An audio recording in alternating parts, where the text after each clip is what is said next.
বাবু। তাহলে আল্লাহর নবী বলছেন, আল্লাহ এই কাবাটাকে কেবলা করে দিলে আমার বড় ভালো লাগতো। আমার আল্লাহ নবীর খুশিতে আল্লাহ খুশি। আল্লাহ পাক সঙ্গে সঙ্গে জিবরাইলকে পাঠায়, জিবরাইল যাও আমার হাবিবকে বলে দাও এক্ষুনি কাবার দিকে মুখ করে বসতে। আমার রাসূলুল্লাহর কাছে এসে বললেন, ঘুরে বসলেন। সঙ্গে সঙ্গে হযরত আলী রাদিয়াল্লাহু তাআলা ঘুরলেন, উসমান গনি রাদিয়াল্লাহু তাআলা ঘুরলেন, যত সাহাবী ছিল সব ঘুরে বসলেন। আল্লাহ রাসূল বলছে, আলী তোমাকে বলেছি না নামাজের সময় এদিক ওদিক মুখটা ঘোরাবে না, ঘুরলে কেন? ইয়া রাসূলুল্লাহ হাবিবাল্লাহ, আমার ভাই হযরত উসমান জিন নুরাইন ঘুরেছে, তারে আমি ঘুরেছি। বাবা উসমান তুমি ঘুরলে কেন? তুমি ঘুরলে কেন?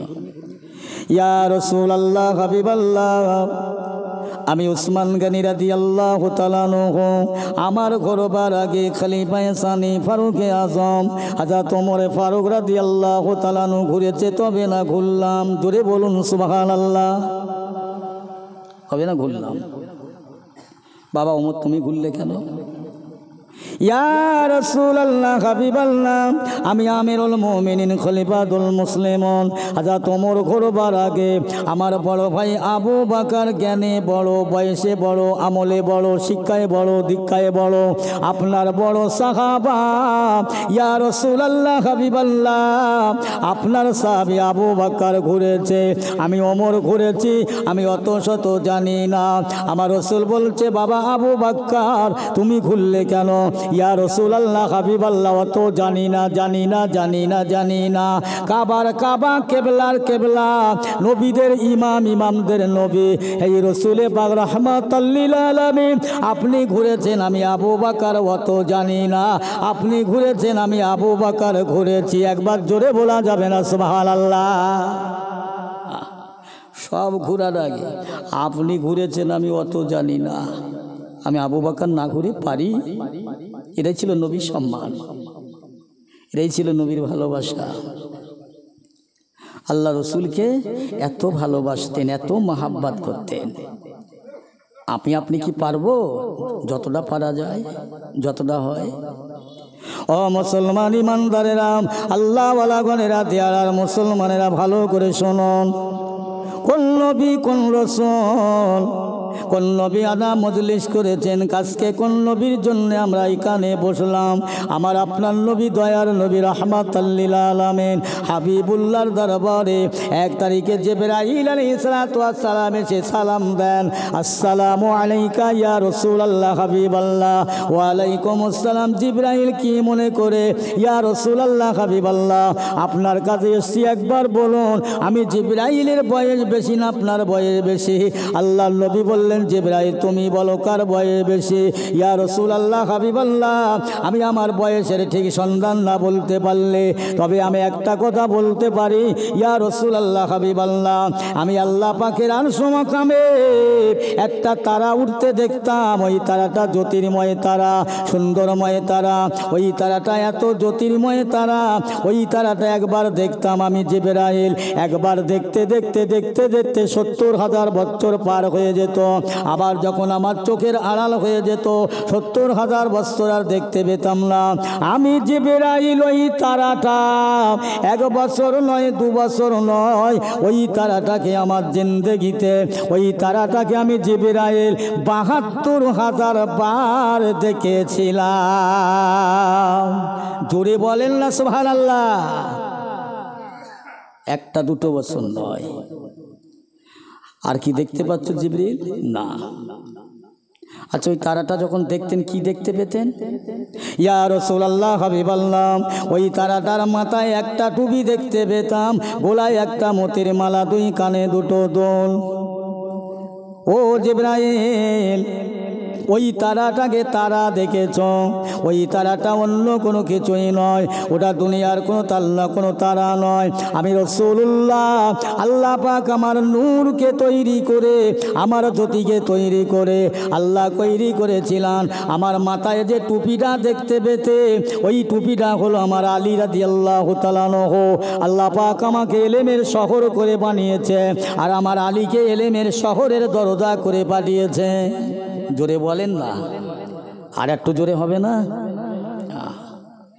আমি রসুলুল্লাহ আমাকে ইলমের শহর, আমার আলীকে ইলমের শহরের দরজা করেছে। ও বাবা, যে জিবরাইল ওই তারাটাকে দেখতে পাও, আমার গলায় যে মতির মালা দেখতে পেতে, ওই মতির মালাটা অন্য কেউ নয়, আমার বেটি ফতেমা, আমার কন্যা ফতেমা।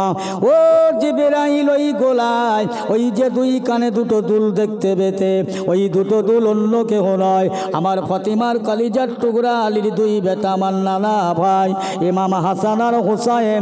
একদিকে আলী, একদিকে ফতেমা, একদিকে হাসান আর হোসাইন। আমি চারজনকে সঙ্গে করে সাথে করে নিয়ে আমার আখিরি জামানার গুনাহগার উম্মাতানির জন্য ওদেরকে সঙ্গে করে নিয়ে কানতাম, আল্লাহ আমার উম্মতের উপায় কি হবে, আমার উম্মতের উপায় কি হবে। আমি চারজনকে সাথে করে নিয়ে আমার উম্মতের নাজাতের জন্য কানতাম। একটু জোরে বলা যাবে না সুবহানাল্লাহ? কানতাম। তাহলে রসুলুল্লাহর বয়স কত? জিবরাইল বুঝতে পেরে গেলেন সে নবী এখনো দুনিয়া আসেনি, আমাদের জন্য কেঁদেছিলেন আমাদের জন্যে। আর কে কাঁদবে, কোথায় যাবে? আবার পেয়ারা ভাইয়েরা, সেই রসুলুল্লাহ আল্লাহর হাবিব, জগৎগুরু, বিশ্ব নবী, দুনিয়ার বুকে জন্ম হলো। আবু জেহেলকে জিজ্ঞাসা করা হলো, আবু জেহেল একবার বলতে পারো তোমার ভাইপো মোহাম্মদ কেমন? আবু জেহেল বলেছিলেন, এ আরবের মানুষেরা, আমার ভাইপো মোহাম্মদের মতো মানুষ আর একটাও জন্মায়নি, আরব রাষ্ট্রেও জন্মাবে না। এত ভালো, ভালোটা ভালো ভালো। কিন্তু আল্লাহর নবীর ঘোর বিরোধী দুশ্মন হয়ে গেল আবু জেহেল। ওই সময় যখন আমার আল্লাহ পাক আমার নবীর কাছে কোরআন দান করলেন, আল্লাহ পাক যখন আমার নবীকে ইসলামের প্রচারের দায়িত্ব দিলেন, আবু জেহেল ঘোর শত্রু হয়ে গেল, দুশ্মন হয়ে গেল, আমার নবীর বিরোধিতা করতে লাগলেন। এই মুসলমানেরা, আল্লাহর নবী দিন দুনিয়ার বাদশার চাচা আবু তালেব আমার নবীকে বড় ভালোবেসেছিলেন, আমার রাসূলুল্লাহকে বড় ভালোবেসেছিলেন। কাঁধে করে কোলে করে পিঠে করে, কাঁধে করে কোলে করে পিঠে করে মানুষ করতেন। ও মুসলমান, 1 তারিখে আবু তালেব ইন্তেকাল হয়ে যাবে, মারা যাবে, শেষে হয়ে যাবে। আল্লাহর নবী গিয়ে বলতেন, চাচা যান একটা বার পড়ো লা ইলাহা ইল্লাল্লাহ, আমি মোহাম্মদের নামটা তোমাকে নিতে হবে না, যেহেতু তুমি আমাকে বড় কষ্ট করে মানুষ করেছো, আব্বা ছিল না, মা ছিল না। চাচা যান একটা বারের জন্য কলমা পড়ো, কাল কিয়ামতের ময়দানে তুমি আমার সম্মুখ দিয়ে আল্লাহর জাহান্নামে যাবে, আমি তোমার কোলে ওটা মোহাম্মদ, তুমি জাহান্নামে যাবে, আমার ভালো লাগবে না। চাচা যান একটা বারের জন্য কলমা পড়ো। আবু তালেবে কলমা পড়ার কথা বলছে, বেঈমান আবু জেহেল মাথার ধারে দাঁড়িয়ে বলছে, আবু তালেব খবরদার, তোর ভাইপো মোহাম্মদের মায়ায় পড়ে, মোহাম্মদের মোহে পড়ে, মোহাম্মদের ভালোবাসায় পড়ে যেন আমাদের বাপদাদাদের ধর্মটার মাথায় পা দিবি না। আবু তালেবের কলমা নসিব হলো না, মারা গিয়েছে। আল্লাহর নবী কবরের পাশে দাঁড়িয়ে বলছেন, চাচা যান একবার বলতে পারো, তুমি যে আমাকে মানুষ করলে কিন্তু কলমা নসিব হলো না, এখন তোমার কবরে তুমি কি হালে আছো, একবার কে বলতে পারো? ও বাবা মোহাম্মদ, আমার নসিবটা বড় মন্দ বাবা, আমার নসিবে বড় খারাপ বাবা। আমি তোমাকে কোলে করে পিঠে করে কাঁধে করে মানুষ করেছিলাম, গালে খাইয়েছিলাম, তার জন্য তোমার ছোঁয়া স্পর্শ আমার শরীরে যেখানে যেখানে লেগেছে বাবা, আল্লাহর জাহান্নামের আগুনটা আমার শরীরে স্পর্শ করে না বাবা। আমার 2টা জায়গা তোমার ছোঁয়া লাগেনি, একটা 2টা হলো পায়ের তালু, ওই 2টো পায়ের তালুতে আল্লাহর জাহান্নামের আগুনের জুতাটা আমার পায়ে পরিয়ে দেওয়া হলো। তার গতিতে, তার গতিবেগে আমার মাথার মগজগুলো টকবক করে ফুটতে রয়েছে। এই শুনছেন তো সবাই? তাহলে রাসূলুল্লাহর কলমা নসিব হলো না। আবু তালেব মানুষ করেছিল নবীকে, কলেমা নসিব হলো না। একটুখানি শুধুমাত্র জাহান্নামের জুতো পায়ে পরিয়ে দেয়, তার গতিবেগে মাথার মগজ টকবক টকবক করে ফুটছে। চিন্তা করেন, আবু জেহেলের কলমা নসিব হলো না। আমরা যারা বসেছি আমাদের নসিব বড় লম্বা, বড় চওড়া। আবার পেয়ারা ভাইরা, সেই নবীকে ভালোবাসার কথা আল্লাহ বললেন। আল্লাহ পাক জানিয়ে দিন, লাকাদ কানা লাকুম ফি রাসূলিল্লাহি উসওয়াতুন হাসানা। এ দুনিয়ার মানুষেরা, তোদের জন্যে আমি আল্লাহ পাক আমার নবীকে পাঠালাম। আমার নবীর আদর্শ, আমার নবীর চরিত্র, আমার নবীর কৃষ্টি কালচার, ওটা বসা, খাওয়া দাওয়া, চাল চলন, কাজ কাম, আদর্শগুলো তোদের জন্যে মানাটা উত্তম। একটু জোরে বলা যাবে না সুবহানাল্লাহ? নবী যা করেছে তোরা তাই দেখ। আমি আল্লাহর কোরআন কি বলেছি তাই না, অন্যদিকে যাস নে, আমার নবিয়ানা হয়ে যা, নবিয়ালা হ। নবীকে ভালোবাসলে আমি আল্লাহকে পাবি, বেঁচে যাবি। আমার পিয়ারা আব্বা জানেরা, ভাইয়েরা, দোস্তেরা, আল্লাহর নবী সাহাবীরা ভালোবেসেছিলেন, মহাব্বত করেছিলেন, পিয়ার করেছিলেন। আল্লাহ রসুল দিন দুনিয়ার বাদশা দয়ার নবী দুনিয়া থেকে অপাত হয়ে যান, বিদায় হয়ে যান। আল্লাহর নবীর পরে, আল্লাহর হাবিবের পরে হযরত আবু বকর সিদ্দিক রাদিয়াল্লাহু তাআলা আনহু প্রথম খলিফা হলেন, রাষ্ট্রপতি হলেন, ইসলামের নেতা হয়ে গেলেন।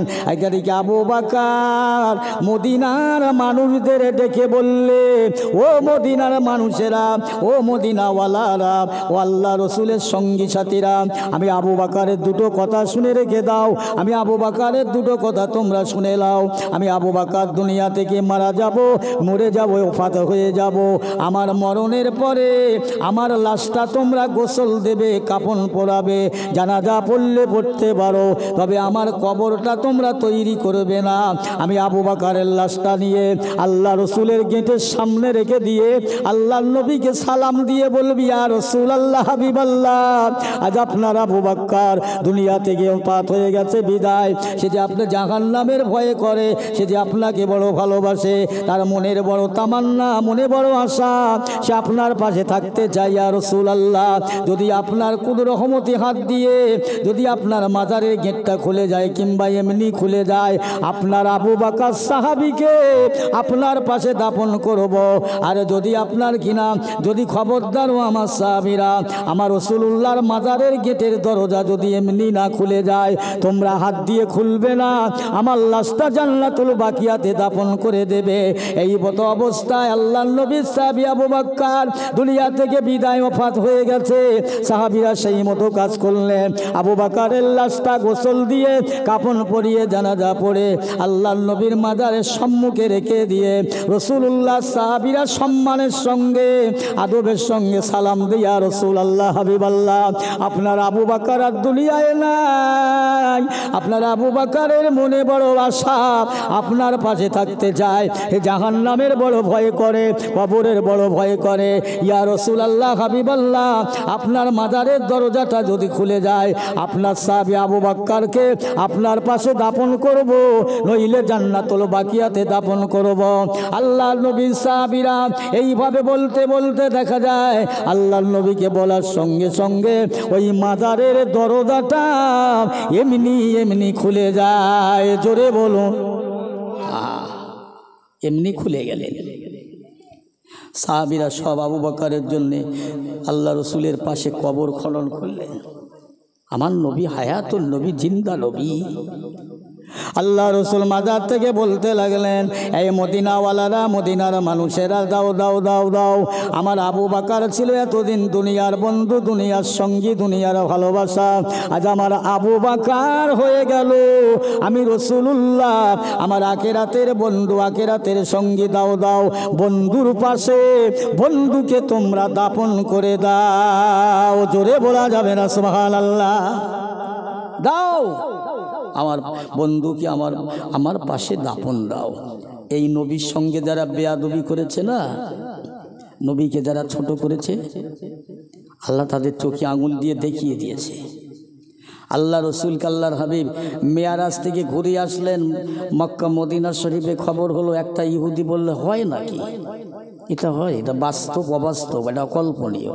হ্যাঁ, একটা ঘোড়া 5,500 বছর দ্রুত গতিতে যাবে, সে প্রথম আসমান জমিন থেকে প্রথম আসমান পর্যন্ত পৌঁছাতে যার 5,500 বছর সময় লাগে।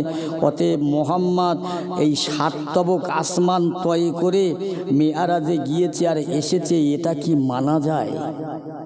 এটা অমান্য, এটা অবাস্তব।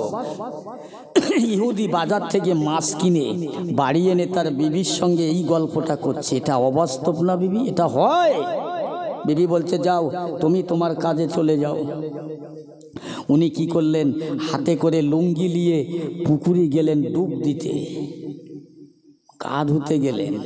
লুঙ্গিটা উপরে রেখে, আল্লাহ শান, আল্লাহ দেখাচ্ছে, লুঙ্গিটা উপরে রেখে পানিতে ডুব মেরেছে। ও ডুব মেরে দেখছে আর একটু বেটা ছেলে নেই, একদম হয়ে গেল সঙ্গে সঙ্গে এক যুবতী মহিলা। ও বাবা, ওখান দিয়ে এক সওদাগার যাচ্ছিল, ওকে তুলে নিয়ে ওর দেশে নিয়ে ও বিয়ে করলো, বিয়ে করে সংসার করলো, তার পেটে কয়েকটা সন্তান হলো। আবার কিছুদিন পরে আবার ডুব দিতে এসে ওইভাবে ডুব মেরেছে পানিতে, সে আর মেয়ে ছেলে নেই, বেটা ছেলে। উপরে চেয়ে দেখে সেই লুঙ্গি, ও লুঙ্গিটা ধরে এনে দেখছে ওর স্ত্রী এখনো সে মাছের নেজা ফেলেনি। জোরে বলা যাবে না? এই একটু জোরে হবে না সুবহানাল্লাহ? এরকম করে ঘুমালি হয় বাবা, বলে চলবে না। একটু তকবীর দিয়ে জোরে আওয়াজ দেন তো, নারাই তকবীর। এই তো মাশাআল্লাহ, ভালো আছে। আর একটু বলেন নারাই তকবীর, নারাই তকবীর। বাবা ও গোসল করে এসে দেখছে সে স্ত্রী এখনো মাছের কানকুরু ফেলেনি। এ বলছে কি ব্যাপার, তুমি এখনো মাছের নেজা ফেলুনি, কানকুরু? বলছে তুমি তো গেলে আর এলে, এই তো গেলে। কি এই তো গেলে মানে? বলে এই তো গেলে, মাত্র 2 মিনিট হলো না। এই ইহুদি অবাক, কি বলছো? ইহুদি বলছে এই 2 মিনিট হয়নি। বলে না। ইহুদিটার মাথার পাক খুলে গিয়েছে, আর পারল না। ও বিবি সাহেবা, মাছ কোটা রাখো, চলো আর দেরি করো না, বিলম্ব করো না, এখনই আব্দুল্লাহর বেটা মোহাম্মদের কাছে যাব। একবার জোরে বলা যাবে না সুবহানাল্লাহ? চলো। ও বিবি সাহেবা, আজকের 1টা বছর নয়, 2টো বছর নয়, কয়েকটা বছর ধরে আমি ছিলাম একজন পুরুষ মানুষ, তারপর পুকুরে ডুব দেওয়ার পরে হয়ে গেলাম নারী মানুষ। আমি একজন পুরুষের সঙ্গে বিয়ে করলাম, তার ঘর করলাম, তার জন্মের কয়টা বাচ্চা হলো, 3-4 বছর পার হয়ে গেল। আর তুমি বলছো 2 মিনিটই হলো না। আমার মাথার পাক খুলে গেছে, বুঝ এসেছে, জ্ঞান এসেছে। আজকের 3টে বছর যদি তোমার কাছে 2 মিনিটের সমান হয়, আল্লাহর নবী আব্দুল্লাহর বেটা মোহাম্মদ মেরাজে যাবে, ওই রাত্রিরে ফিরে এসেছে, আসবে, এটার কোনো সন্দেহ নাই। একবার জোরে বলা যাবে না সুবহানাল্লাহ? কোনো সন্দেহ নাই। চলো ও মুসলমান ইমানদারেরা, তাই বিবি আর স্বামী 2জন গিয়ে আল্লাহর নবীর দরবারে দাঁড়িয়ে রায়, ইয়া রাসূলুল্লাহ, হাবিবাল্লাহ, আপনি আর আমাকে হাঁটিয়ে দেবেন না, তাড়িয়ে দেবেন না, বেয়াদবি মাফ করেন, ক্ষমা করে দেন। আল্লাহ রসুলের হাতে হাত রেখে উভয়ে তারা মুসলমান হয়ে গেলেন। আর একবার জোরে বলা যাবে না সুবহানাল্লাহ? ও মুসলমান, আমার নবী মুসলমান করতে গিয়ে, ইসলাম প্রচার করতে গিয়ে কারো কাছে বন্দুক নিয়ে যায়নি, কামান নিয়ে যায়নি, পারমাণবিক বোমা নিয়ে যায়নি, কোনো রকম যুদ্ধ করেনি, তীরগর্ষি বল লাগে নাই। আল্লাহর নবীর নরম আদর্শ, ভদ্রতা, সভ্যতা, নম্রতা, এই না দেখে ঝুনো ঝুনো কাপের গুলো তারা মুসলমান হয়ে গেল। আমরা সেই নবীর উম্মত, মুসলমান হয়ে আমরা নবীর প্রতি অত্যাচার করি, ইসলামের প্রতি অত্যাচার করি। এ মুসলমান, ঠান্ডা মাথায় শুনে নাও, আল্লাহর নবীর মজলিস দিয়েছো বাবা, আল্লাহর নবীকে কতটা চেনো, আমরা কতটা চিনি, সাহাবারা কতটা চেনে। ও মুসলমানের আল্লাহওয়ালা গণেরা, ভাইজানেরা, আমার আল্লাহ নবী, দয়ার নবী, দিন দুনিয়ার বাদশা হাবিবুল্লাহকে আজ যারা দুনিয়ায় ছোট করেছে, আল্লাহ তাদের ধ্বংস করল। হযরত মুসা কালিমুল্লাহর জামানায় আল্লাহ একটা কেতাব দিয়েছিল, যে কেতাবটার নাম হলো তৌরাত কেতাব। ওই কেতাবের মধ্যে আমার রাসূলুল্লাহর নাম কম বেশি 70 জায়গায়। কিন্তু সে জামানার একটা আলেম ছিল, যার নাম হচ্ছে আবুল হারেসা, তৌরাত কেতাবের পাকাপুক্ত আলেম বাবা। ওই আলেমটা চিন্তা ভাবনা নিল, এই কেতাব এসেছে নবী মুসা কালিমুল্লাহর জামানায়, অতএব এর মধ্যে আখিরি জামানার নবীর নাম থাকবে কেন? এটা তো হয় না, হতে পারে না। নিশ্চয়ই এই মোহাম্মদের নামগুলো কেটে ওই জায়গায় নবী মুসার নামটা বসালে আল্লাহ খুশি হবে, মুসা খুশি হবে। এই না মনে করে আবুল হারেসা আল্লাহ আল্লাহর নবীর নামগুলো কেটে কেটে কেটে কেটে কেটে কেটে আল্লাহর নবী মুসা কালিমুল্লাহর নামটা বসালেন। আমার আল্লাহ এত বেজার হয়, আমার আল্লাহ এত অসন্তুষ্ট হয়, আল্লাহ বেজার হয়ে অসন্তুষ্ট হয়ে ওই আবুল হারেসাকে গোসাপ বানিয়ে দিলেন। একটু জোরে বলা যাবে না? গোসাপ আমাদের বাংলা ভাষায় আমাদের এলাকার লোক বলে গুহেড়কেল সাপ। বাস, উনি রাস্তার ধারে ঘুরছে, মুসা আলাইহিস সালাম বলছে, এই আবুল হারেসা কি ব্যাপার, কি হালাত কেন? হুজুর ভুল করেছি, অন্যায় করেছি, ভুল করেছি, অন্যায় করেছি, সেটা আপনার জন্য করেছি হুজুর, আমাকে মাফ করে আল্লাহর কাছে একটু আমার জন্য মাফ চান। আল্লাহ মুসা আলাইহিস সালাম বলছে, আল্লাহ আবুল হারেসা অন্যায় করেছে, মাফ করে। মুসা, আর একবার যদি তুমি আবুল হারেসার জন্য মাফ চাও, তোমাকে নবুয়াতির দপ্তর থেকে নাম কেটে দেব। যাও, আমার হাবিবকে বেয়াদবি করেছে, আমার রসুলকে বেয়াদবি করেছে, আমি আল্লাহ তো মাফ করবই না। মুসা আলাইহিস সালাম আবার আসছে, আবুল হারেস চলছে, হুজুর কি ব্যাপার? এইভাবে হবে না, যা, তোর জন্য আমি আজকে নবীর দপ্তর থেকে নাম বাচ্চাচ্ছিলাম, যা, হবে না। আল্লাহ নবী গো, আমার জন্য দোয়া চাই, ক্ষমা চাইতে হবে না, কোন কি করলে আমার মাফ হবে একটু শোনেন আল্লাহর কাছে। আল্লাহ বলেন, মুসা, ও আমার নবীর সাথে বেয়াদবি করেছে, আমার নবী যদি মাফ করে তো আমি আল্লাহ মাফ করে দেবো। বলবেন না সুবহানাল্লাহ? আল্লাহ সে আখিরি নবী কবে রাই হবে? মুসা আলাইহিস সালামের জামানা চলছে। আল্লাহ নবী মুসা বলেন, আবুল হারেসা, এখন থেকে তুমি যাও ওই পাহাড়ে গুহায় গর্ত গাড্ডায় কান কান ঘুরে বেড়াও। হুজুর কবে আখিরি জামানার নবী জারি হবে জানি না, কবে আখিরি জামানার নবী পয়দা হবে জানি না। মুসা আলাইহিস সালাম চলে গেলেন, ঈসা রুহুল্লাহ আসমানে উঠে গেলেন। 570 বছর দুনিয়ায় নবী আসেন না। 570 বছর পরে আমার নবী আসলেন। ওই নবী দুনিয়ায় আসার পরে মক্কা থেকে মদিনায় চলে গেলেন। মদিনার রাস্তা দিয়ে যাচ্ছেন, আবুল হারেসা পাহাড়ের গুহা থেকে বেরিয়ে আমার রাসূলুল্লাহ 2 কদমে জড়িয়ে ধরলেন। আল্লাহর নবী বললেন, আবুল হারেসা পা ছাড়। ইয়া রাসূলুল্লাহ, হাবিবাল্লাহ, আপনি যখন আমাকে চিনতে পেরেছেন, তাহলে আমার এই দুর্দশা কেন হলো আপনি বিলক্ষণ জানেন, আপনি আমাকে মাফ করে দেন, ক্ষমা করুন। আল্লাহর নবী বললেন, যা যা, আমি তোকে মাফ করে দিলাম। একবার জোরে বলা যাবে না সুবহানাল্লাহ? নবীর হাদিস শুনে মানুষ নাক সিটকায়, ভালো লাগে না। নবীর কথা শুনলে মানুষের একদল কষ্ট লাগে। আপনি জানেন এ কোন নবী, কেমন নবী? একটু টুকটুক করে একটু একটু করে আলোচনা করে যাই। খবরদার, যদি দুনিয়ায় বাঁচতে চাও নবীকে চেনো, আখেরাতে বাঁচতে চাও তো নবীকে চেনো, ছাড়া কোনো রাস্তা নেই, কোনো পথ নেই। দুনিয়ার সব মানুষেরা কাল কিয়ামতের ময়দানে নফসি নফসি করবে, সমস্ত নবীগণেরা নফসি নফসি করবে, কেবল আমার নবী কাঁদবে, রব্বি হাবলি উম্মতি, ইয়া রব্বি উম্মতি। জোরে বলুন না সুবহানাল্লাহ? নবী নিজের জন্য নয়, রসুল নিজের জন্য নয়। আল্লাহ রসুল 1 তারিখে বাড়ি এসে দেখছেন আম্মা জান আয়েশা ঘরের দরজা দিয়ে কাঁদছেন। কি ব্যাপার আয়েশা, কাঁদছো কেন? আমার গরিবী ঘর বলে।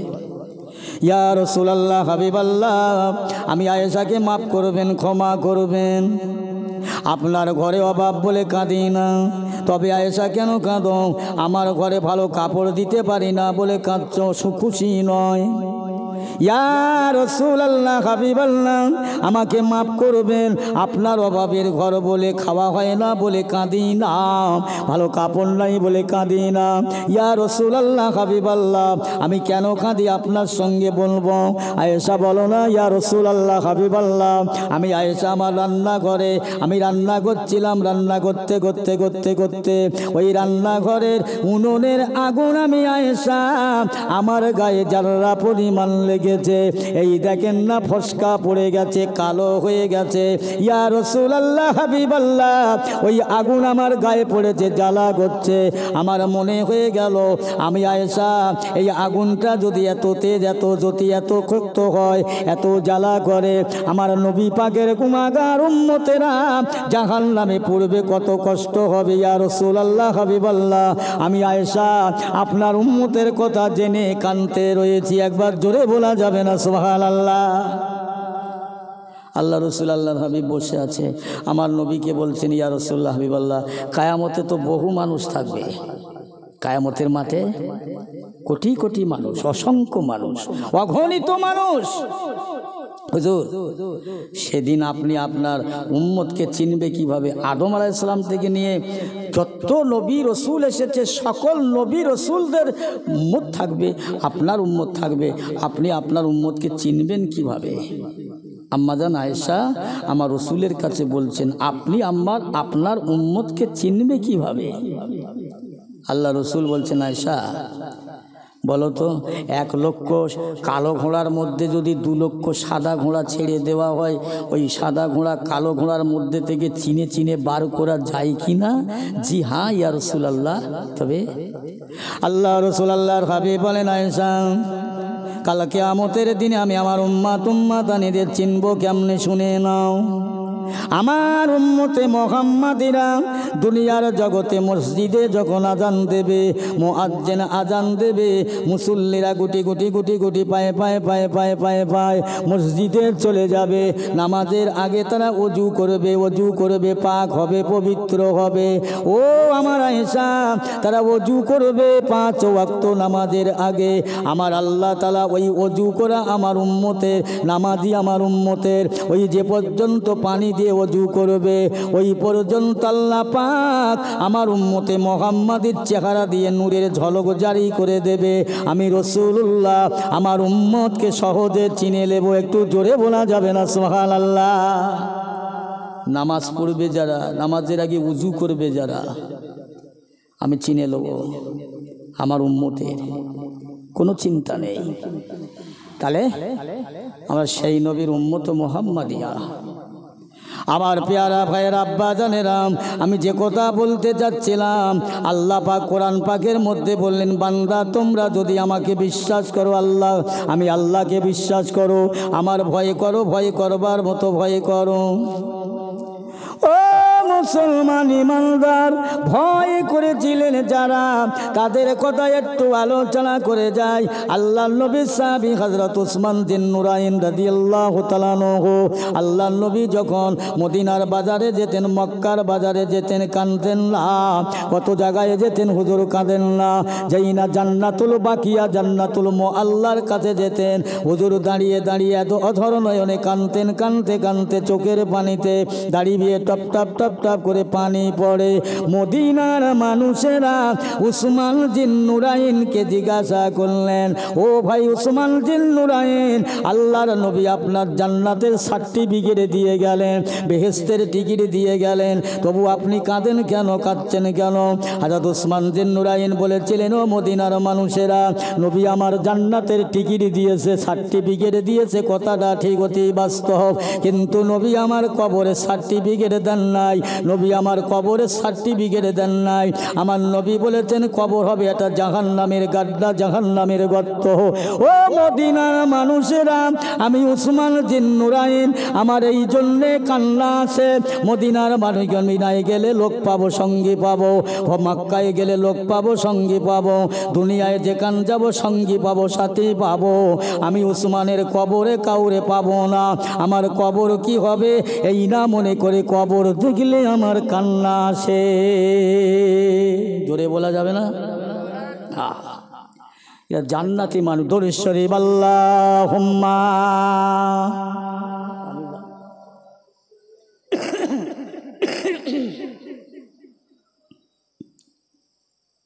তাড়াতাড়ি করো।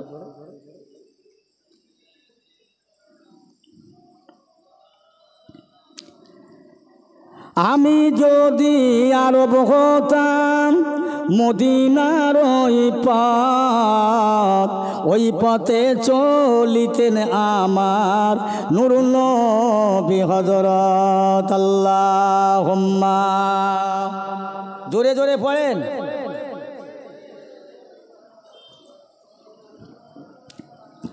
ওয়ালা আলে,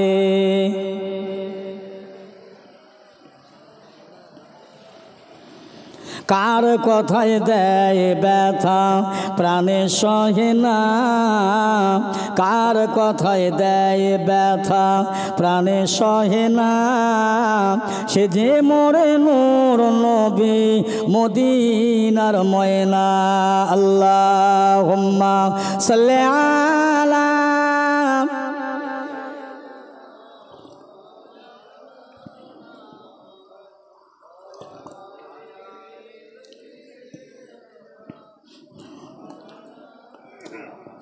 হইতাম যদি ফুলের মালা খুশবু ভরা গোলাপি, হইতাম যদি ফুলের মালা খুশবু ভরা গোলাপি, কিংবা যদি হইতাম আমি গুলিস্তানের বুলবুলি, যাইতাম আমি রওজা পাকে, রইতাম আমি মদিনা, দিবানিশি দরুদ পড়ে জুড়িয়ে নিতাম আমার প্রাণ। আল্লাহুম্মা